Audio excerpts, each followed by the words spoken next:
At breakfast and at other meals, we like to eat foods that are fresh and clean. To keep food this way, Mother, Steve, and Kathy do many things in their home that you probably do in yours. Before eating, they always wash their hands. Well, almost always. How could Steve have gotten his hands so dirty? Oh, well, boys have a way. While Steve washes his hands, Kathy will get the silverware.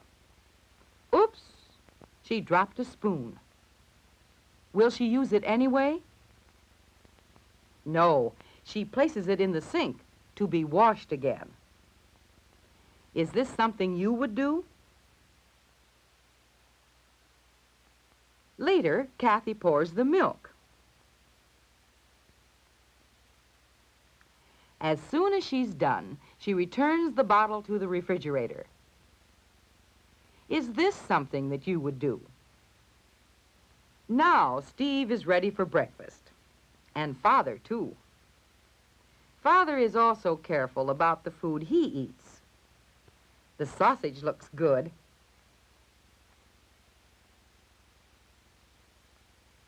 But it doesn't taste right.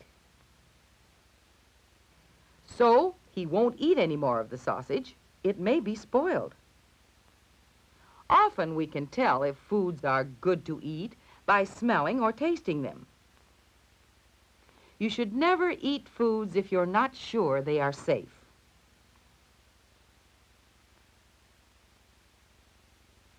Steve is going to eat some cereal. Closing the box after he's done with it helps to keep the cereal fresh.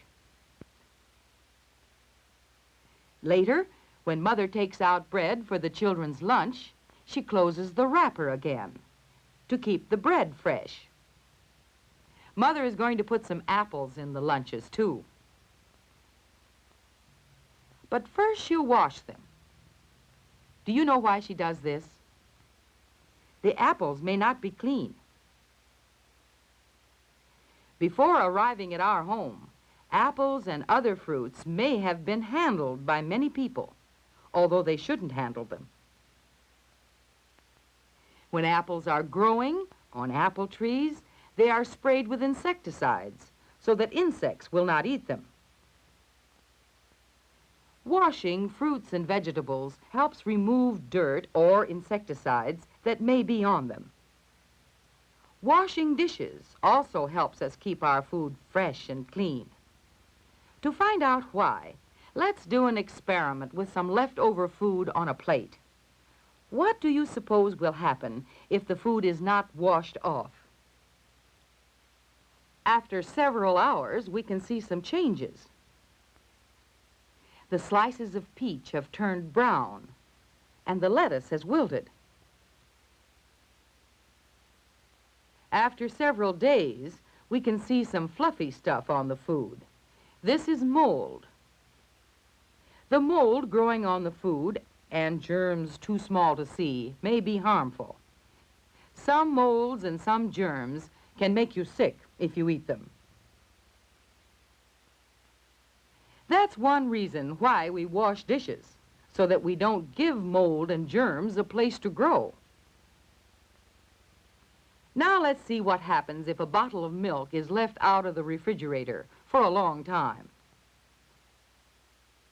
After a day or so, it begins to sour. Sour milk is usually not harmful. But if the milk is left out too long, it can get like this and may not be safe to drink. That's why it's important to keep milk and other foods that spoil easily in the refrigerator. What about the spoon that fell on the floor? It looks clean, at least until you look at it more closely.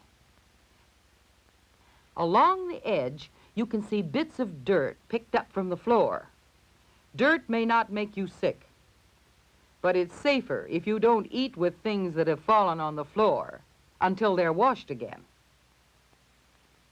Washing our hands before eating is important too.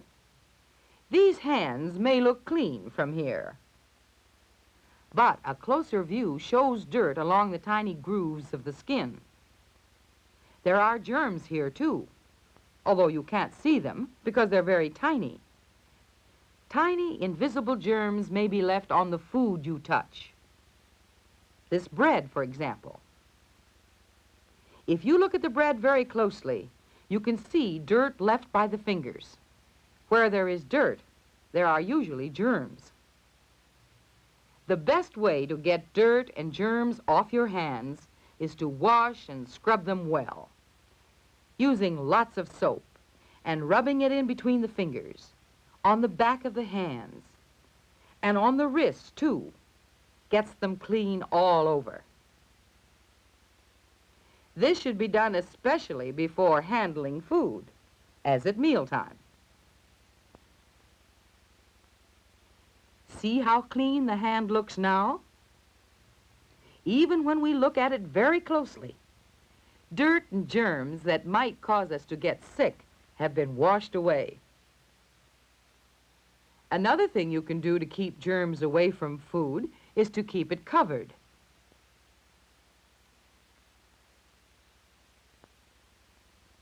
If you help yourself to a piece of cake, don't forget to put the cover back on when you leave, or the cake may attract flies.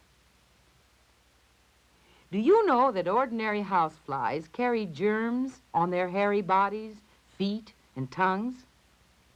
If a fly lands on your food, it can leave harmful germs there. Germs that it may have picked up from waste material and garbage.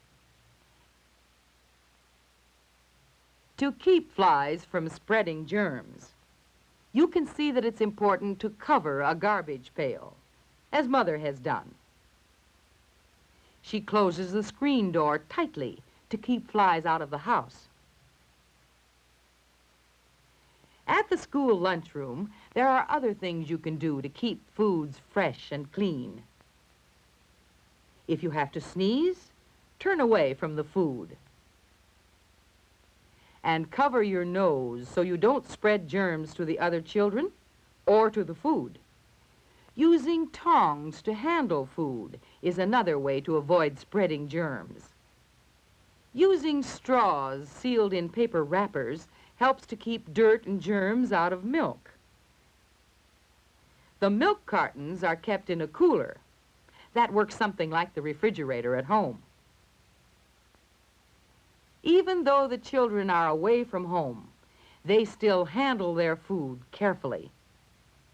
Watch Steve and see how he eats the lunch his mother prepared for him.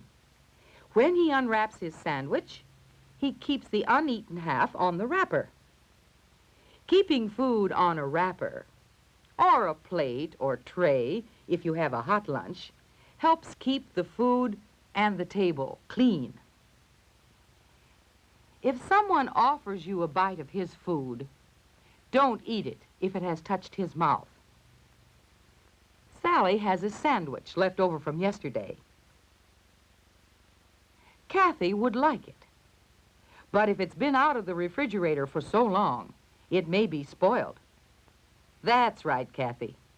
Don't eat things if you don't know for sure they are safe. Don't drink water from another person's glass either. You may get his germs. Suppose you drop a cookie on the floor. Things that are dropped, you know, should be washed before eating. But how can you wash a cookie? Well, he'll just have to throw it out. Time to return plates, silverware, and glasses, and throw paper into the waste cans. This helps to keep the lunchroom clean.